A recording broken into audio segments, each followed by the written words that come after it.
So I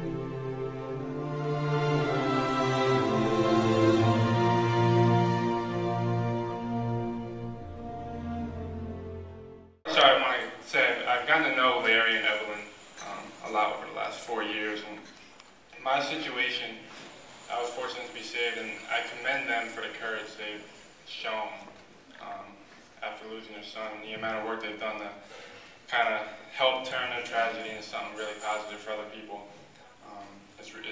I think they deserve another round of applause for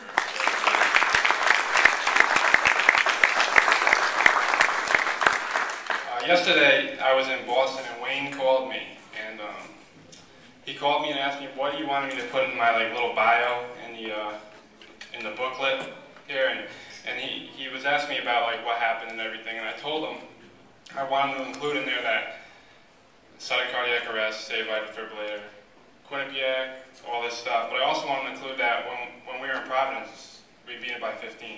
He didn't put that in there. He must have bad service at the time when I said that. Like you said, this is the 4th year of the event, and I spoke at it the first year, and I've been here every year since. And what Ryan and Wayne have done, and everybody else for her health, is just unbelievable. Wayne called me 4 years ago, and we had known each other through basketball. And when we went out to dinner with Ryan, and as soon as we sat down with him and Ryan, we could see the passion he had for it. It's incredible because obviously he has so many other things going on, and Wayne has a lot of things going on, but the passion they have for this cause continues to be great. So like many people, 5 years ago, I was having the wrong impressions about heart disease.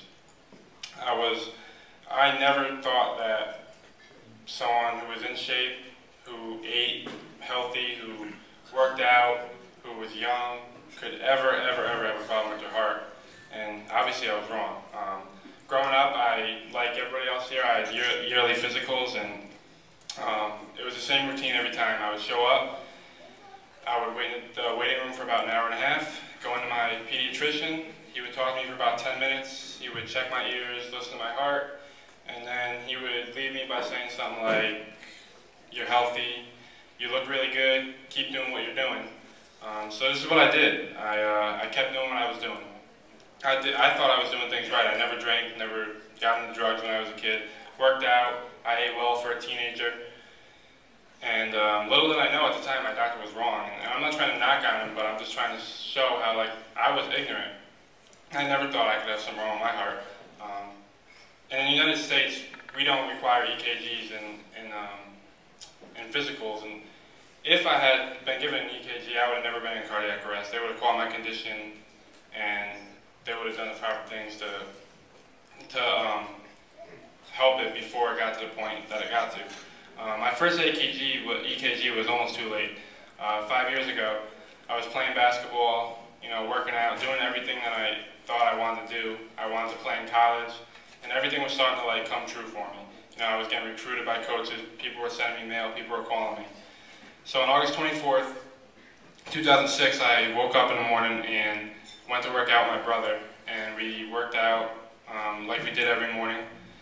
We went over to my dad's basketball camp, and at about 10 a.m. I was sitting on the bleachers with a bunch of 7, 8, 9, 10-year-olds sitting around me, and I just kind of fell over.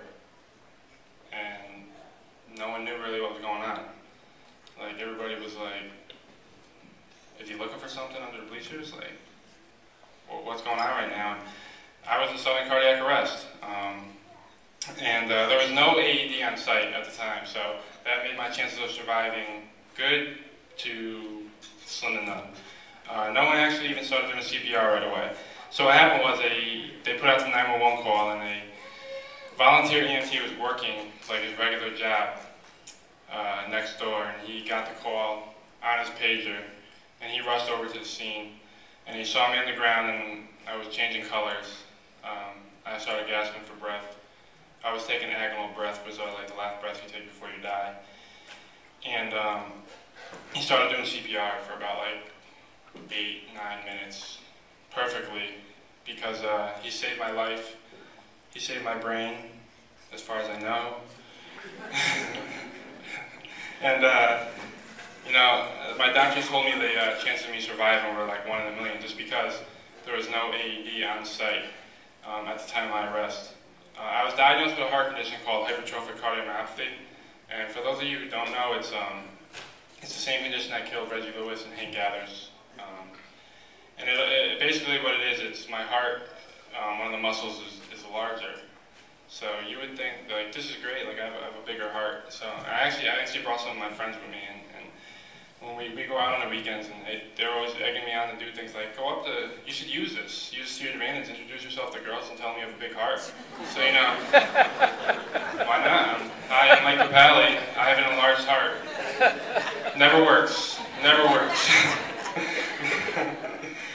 But now I'm like 17 years old, and I'm aware that like anybody can have a problem with their heart. So at the time, now I'm 22, and it's just, you learn so much about it, and it's amazing that when I never would have thought twice about it if it never happened to me, and if it never happened to me, I still wouldn't even think twice about it.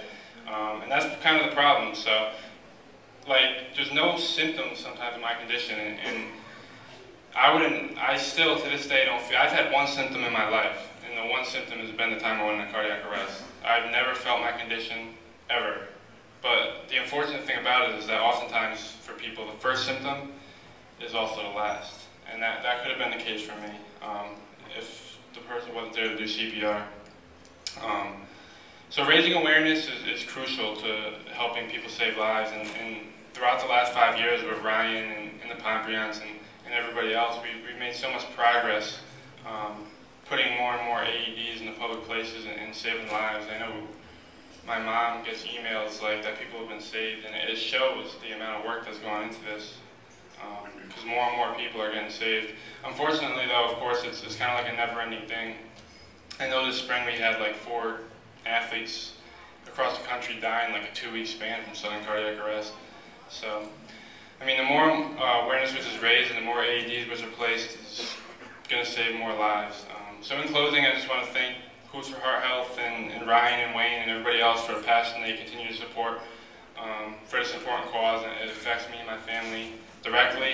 And I'd also like to thank everybody else here for contributing to this cause just by being here, because together I think we're all saving lives. So thank you.